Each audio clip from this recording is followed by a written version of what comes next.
meus mais jovens e vulneráveis anos, meu pai me deu um conselho. Sempre tente ver o melhor das pessoas. Como consequência, eu tenho a tendência de reservar meus julgamentos. Mas até eu tenho um limite. Naquela época, todos nós bebíamos demais. Quanto mais sintonizados com os tempos, mais nós bebíamos. Sanatório Perkins. E nenhum de nós contribuiu com algo novo. Quando eu voltei de Nova York, eu estava enojado. Arquivo de paciente. Nicholas Carraway. Eu entendo, Sr. Carraway. Enojado com tudo e com todos. Apenas um homem estava livre do meu nojo.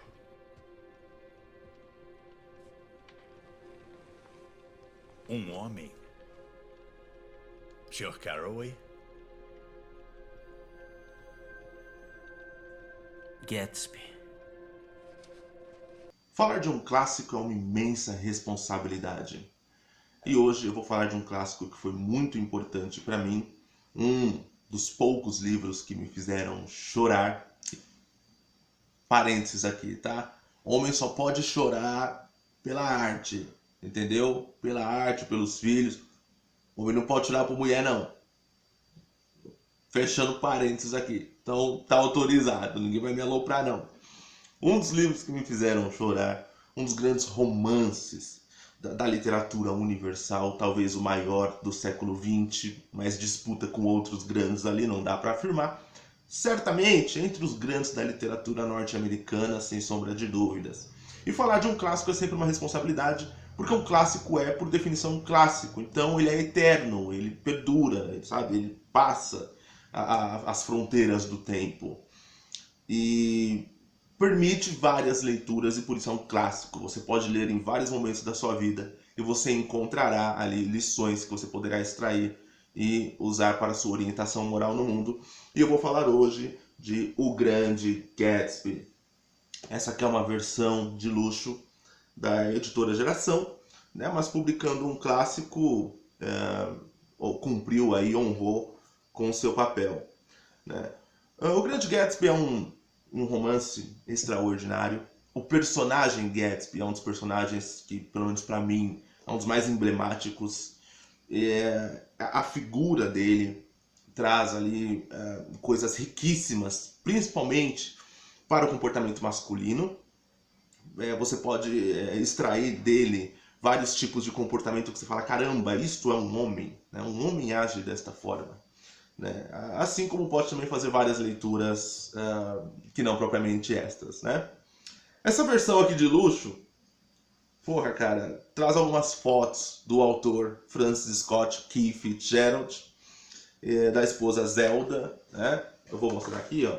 Então traz algumas fotos aqui bem legais. Traz também fotos dos filmes. O Grande Gatsby foi filmado 3 vezes, acho que uma em 49, uma em 74 e outra em 2012, que é a mais atual, que inclusive está aqui nesse DVD e que é a cena que vocês viram no início, é parte desse filme. Vamos falar do romance em si, cara, né? Vamos falar do autor. O Fitzgerald, ele foi um cara que a temática do tempo sempre esteve presente nas suas obras. Não só a temática do tempo, mas da angústia do meio, né? Você tem Este Lado do Paraíso, você tem Suave à Noite, O Último Magnata, O Grande Gatsby também não foge disso. O Curioso Caso de Benjamin Button, também de autoria dele, aquele que o menino nasce velho e vai ficando novo. Então a temática do tempo e a temática da angústia de conviver num meio social cercado de hipocrisia são coisas marcantes da obra do Fitzgerald, porque o Francis Scott Fitzgerald, ele era um cara humilde, de origem católico-irlandesa, e um cara com dotes literários assim, inquestionáveis. Ficou rico com seus romances, com seus contos, e ele, enquanto homem, ele não se adequava ali àquele meio hollywoodiano, né? Ele morreu em Hollywood, acho que em 1940, mas ele nunca se adequou a essa coisa, até porque a era que ele viveu, a era do jazz, da lei seca, da efervescência norte-americana, indústria do aço, aquela loucura toda, aquela coisa histérica mesmo, uma histeria. E ele era um cara, porra, você pega ali um cara de origem pacata e tudo mais, e que de repente estoura. A vida dele foi muito conturbada. E você percebe essa angústia, essa coisa nos personagens dele.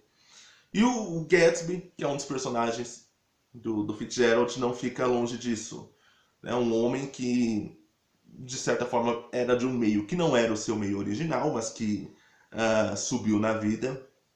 Necessariamente tinha que conviver entre a alta classe, mesmo não sendo originário dela, e ali ficou meio deslocado. E aí vamos falar do romance, né? E os personagens do Fitzgerald eram o Fitzgerald. É isso. Né? Vamos falar do livro do romance O Grande Gatsby. Os maiores romances do século XX, sem sombra de dúvidas. Meu romance predileto, talvez ali ao lado de Lolita. Ulisses também é muito bom. Mas são coisas bem diferentes uma da outra, né? Mas falando aqui em coisas que eu gosto, que eu aprecio. E já é leitura obrigatória nas férias para vocês. Né? Eu já li umas 5 vezes, filme eu assisti umas 8. Né? Não à toa comprei, né? Na verdade ganhei. Mas vamos falar do romance em si. Demora um pouco para engatar. Nas 20 primeiras páginas você fica, caramba, não deslancha isso? Não vai me contar a história? Porque ele trata de criar todo um mistério em volta da identidade do Gatsby. Quem é Gatsby? O que é Gatsby? Há vários rumores, né, de que ele era primo do Kaiser alemão, de que ele havia matado um homem, ou de que ele era um cara de Oxford, que ele era um bandido, ou de que ele era um assassino, ou que ele era um cara podre de rico de família nobre. Então fica tudo isso e você fica no início, caramba, quem é o cara? E o narrador, Nick Carraway, que é o cara que tá no meio da história, que fica meio que entre a cruz e a espada de todo o romance, é ele quem vai contando tudo isso e vivenciando isso. O Nick Carraway, que é um cara que ele tenta estudar letras e não consegue, aí ele tenta virar um homem de negócios, trabalhando num negócio de ações e tal, e ele vira vizinho do Gatsby, né? E é um mundo dividido entre os ricos de boa estirpe e os novos ricos, né? Tipo os caras que ganham na loteria, ou os caras que mexem com coisas ilícitas, mas que são podres de ricos também, narcotraficantes, pessoal que lida com bebidas nas drogarias, né? Já que tinha lei seca e tudo mais. Então fica meio que esse mundo polarizado. E de um lado tá o Gatsby, né? Desse lado do mundo, né? Ele tá junto com os caras que são os novos ricos, cuja riqueza não tem lá muita origem identificável. E ele é vizinho do Gatsby. E ele dá altas festas, assim, festas megalomaníacas, onde todo mundo visita as festas dele, pessoal do governo, pessoal da polícia e tal. E certa feita o Nick é convidado, ele recebe um convite. Fala, vá à minha festa, eu ficaria honrado com a sua presença, e ele vai. E aí, quando ele vai, ele fica naquela, todo mundo falando pra ele coisas sobre o Gatsby. Ele não sabe quem é, ele conhece uma moça que é a Jordan, né, que é amiga da Daisy, e aí a Daisy já vai entrar nessa história. E ele vai com a Jordan nessa festa e fala, pô, eu recebi um convite. Ela fala, mas ninguém recebe convite para as festas do Gatsby. Ele simplesmente dá as festas e todos aparecem. Todo mundo da alta classe aparece. Ele fica, caramba, mas por que eu recebi um convite? Ele vai ouvindo aquelas histórias e tal. E, de repente, se apresenta a ele, né, o Gatsby. Ele fala, caraca, né? E aí ele descreve todo o personagem, um cara otimista, obstinado, aquela bondade no olhar, aquela pureza de alma e tal. E conhece ali, troca umas palavras e tudo. E no decorrer, eu vou contando um pouco do romance, mas continua sendo leitura obrigatória para você. O que eu contar aqui é uma ínfima parte do que é o negócio, né? E aí descobre-se todo um esquema do Gatsby com esse cara, o Nick, que é o narrador, porque ele é primo da Daisy. E aí se descobre que o Gatsby, na verdade, ele quer a Daisy. E a Daisy mora do outro lado da Bahia. Olha que legal, olha que bonito. E bem, por que ele quer a Daisy? Porque eles se conheceram muito jovens, e o Gatsby era um pobretão, e a Daisy era uma moça de família nobre, e ele servia ao exército e tal. E eles juraram amor eterno um ao outro. E ele falou, eu vou pra guerra. E quando eu voltar, a gente fica junto. Ela disse, tudo bem. E ele foi pra guerra. E quando ele foi pra guerra, chegou um cara podre de rico e canalha. Esse homem canalha já faz sucesso com mulheres. Imagina um canalha podre de rico. E se apaixona pela Daisy, propõe casamento a ela e tal. E o Gatsby não volta. A guerra acaba e o Gatsby não volta. E aí a Daisy, por uma convenção social e tudo, ela aceita o casamento. Eis que na iminência de se casar, ela recebe uma carta do Gatsby dizendo, olha, a guerra acabou, mas eu quero dar o melhor pra você. Eu vou subir na vida e eu prometo que eu volto pra te buscar. E ela, nossa, não, eu não quero mais me casar, eu vou esperar e tudo e tal, mas ela é imposto a ela que ela se case, e ela se casa por uma convenção e tudo mais e fica com o canalha. E aí, depois de tudo isso e tal, o Gatsby tá podre de rico do outro lado da bainha e tal, só esperando a oportunidade para traçar a Daisy e voltar ao passado. E aí entra a angústia temporal, a angústia do tempo. É um cara que quer reviver o passado. E talvez ele ainda fosse o mesmo Gatsby, mas talvez a Daisy não fosse a mesma Daisy. Talvez a Daisy menininha, a tolinha, tivesse morrido. Tivesse aderido à hipocrisia social de um casamento de aparência, onde ela aceitou viver com um canalha que vive chifrando ela. E o Gatsby não, o Gatsby ainda tem aquela coisa de querer viver as aventuras da vida e tudo mais, aquela opulência. Sabe-se lá Deus como ele amealhou a sua riqueza. Isso, no final, vai ter um diálogo sensacional entre ele e o marido da Daisy, onde o marido da Daisy vai falar, olha, nós somos naturais, nós temos sangue, uma origem, e você quem é? Não é? Esse diálogo é fenomenal, que está lá no clímax. É muito foda o livro, é muito foda o romance. É fantástico, é fenomenal. Né? E o Gatsby, ele vive essa coisa, essa angústia de querer viver o passado. E o Nick, que é o cara que promove o encontro dele com a Daisy, o reencontro dele com a Daisy, ele fica meio que... A narração dele, que o Fitzgerald fez, foi muito feliz, porque ele é aquele cara que fica entre a cruz e a espada. Então você vê que ele é primo da Daisy, conhece, frequenta a casa e conhece os podres. Ele também é o melhor amigo do Gatsby. Eles criam uma amizade, um vínculo. E ali a narração é uma coisa fantástica, uma coisa de louco dentro do Grande Gatsby. Porque ela dá uma alma pro romance, assim, que, puta, só lendo, cara. Só lendo. É leitura obrigatória isso aqui. Isso aqui é leitura obrigatória. Eu vou deixar na descrição pra você ler. E caras, o link do filme também pra você assistir, porque... E esse filme vale a pena assistir. Com o DiCaprio e com a Carey Mulligan. Cara, um puta trabalho do DiCaprio, cara. Vale a pena assistir. Vale muito a pena assistir. Gasta 2 horinhas aí do seu dia pra assistir. E tem vários símbolos ao longo do romance. Tem o símbolo do T.J. Eichelberg, que é uma espécie de oculista, né? Oftalmologista, sei lá. Onde tem um banner lá, um negócio, uma placa lá que tem os óculos, que são tipo a visão de Deus, o olhar de Deus sobre eles. Tem a luz verde. Tem a infidelidade do Tom Buchanan, que é o marido da Daisy, contada, né? Ao final, o Nick Carey até faz uma observação, porque o Tom Buchanan vê a família dele ameaçada, né, pelo Gatsby, ameaçada de ser destruída, só que ele é um puta de um canalha. E aí ele faz todo um discurso e tal, e aí o narrador faz a seguinte observação, nossa, né, a mudança de libertino para puritano foi imediata quando ele se viu perto de perder aquilo que era importante para ele. E fala muito disso, cara, a hipocrisia do meio, isso fica muito nítido ao final, né?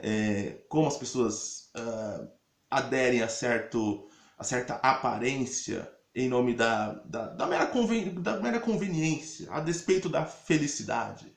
Né? E como isso destrói almas. Né? E como isso destrói vidas.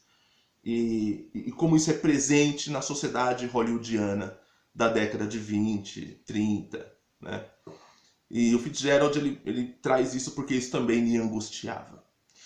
Então falar de um clássico é isso, cara. É meio impossível de falar de um clássico porque você é uma coisa reduzida perto de um clássico da literatura universal. É como tentar escrever a Deus, é como tentar falar de Deus. Não dá. Somos muito limitados. E Incrivelmente, a arte é uma coisa que consegue superar o próprio criador. Talvez nem o Fitzgerald conseguisse descrever a contento a sua própria obra, e por isso que a obra se torna maior do que o autor. E eu tentei fazer 4 vídeos falando sobre isso, eu acho que esse será o melhor. Então os links estarão na descrição. Por favor, leiam o Grande Gatsby. E eu não vou falar do cara que tomou uma tatuagem na testa, porque se ele tomou uma tatuagem na testa e tem gente fazendo vaquinha para recuperar esse cara, sei lá, o Gugu fazendo reforma na casa dele, o caralho a 4, eu não vou falar dessas merdas, porque se a gente chegou a esses estados de coisa, é por falta disso aqui. Clássicos, leitura, cultura. Então ao invés de falar e meter o pau, é melhor ser propositivo, lutar pelo que resta, incentivar as pessoas a serem um pouquinho melhores, para que talvez amanhã isso mude. Então esse é o vídeo de hoje, a recomendação. Fiquem com Deus. Até a próxima. Ah, você está aí. Daisy já foi. Ela me pediu para dizer que se divertiu muito. Ela não gostou. Ah, claro que gostou. Não. Não, ela não gostou. Ela não se divertiu. Eu me sinto tão distante dela agora. É tão difícil fazê-la entender. Está falando da festa? A festa? Eu não ligo o mínimo para as festas. É tudo por enquanto, senhores. Obrigado. De nada, senhor. Veja. Ela tem que dizer ao Tom que ela jamais o amou. O quê? É. Depois temos que ir à casa dos pais dela em Louisville. Os pais dela são ótimas pessoas, meu velho. Nos casaremos lá. Eu e a Daisy vamos recomeçar exatamente como há 5 anos. Eu não pediria tanto a ela. Você não pediria tanto? Não.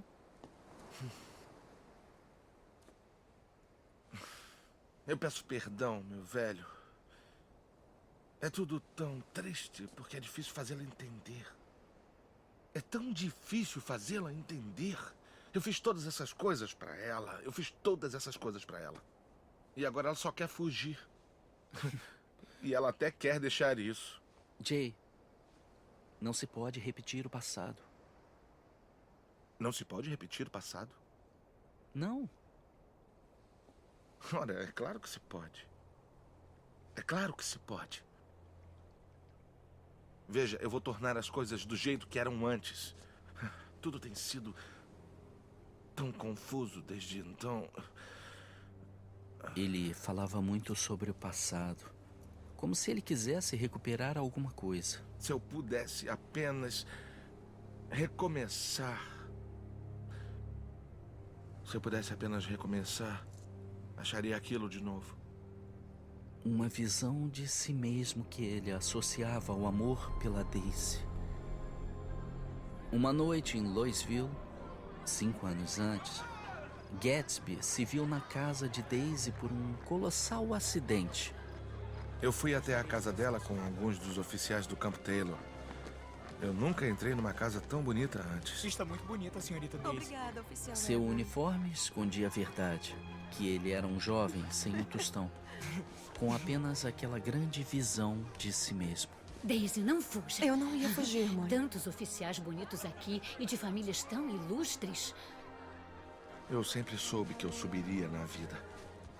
Mas eu só poderia subir se estivesse sozinho. Eu soube que, quando eu beijasse aquela garota, me casaria para sempre com ela.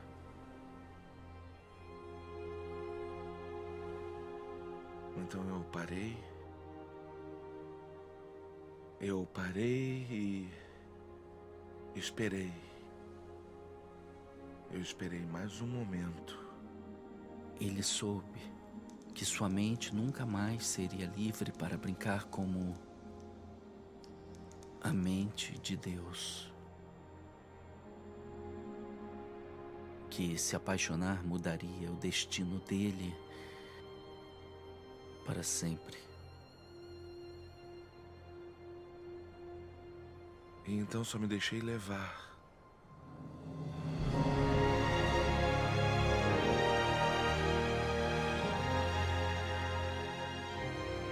Ela se abriu para ele como uma flor. E a encarnação estava completa.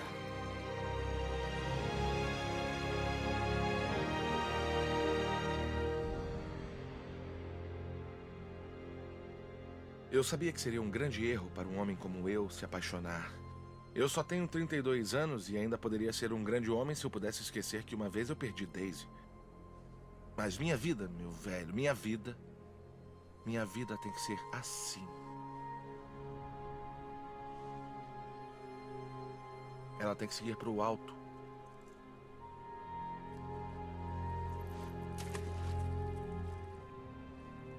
A Daisy tem que chamar o Tom e dizer que jamais o amou.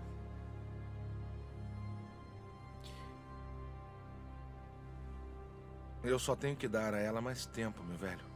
Mais tempo.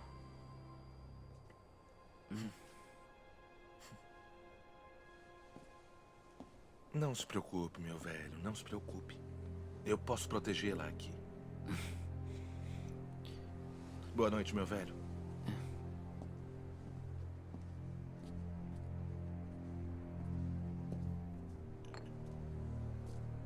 Está enganado sobre o passado, meu velho. Enganado.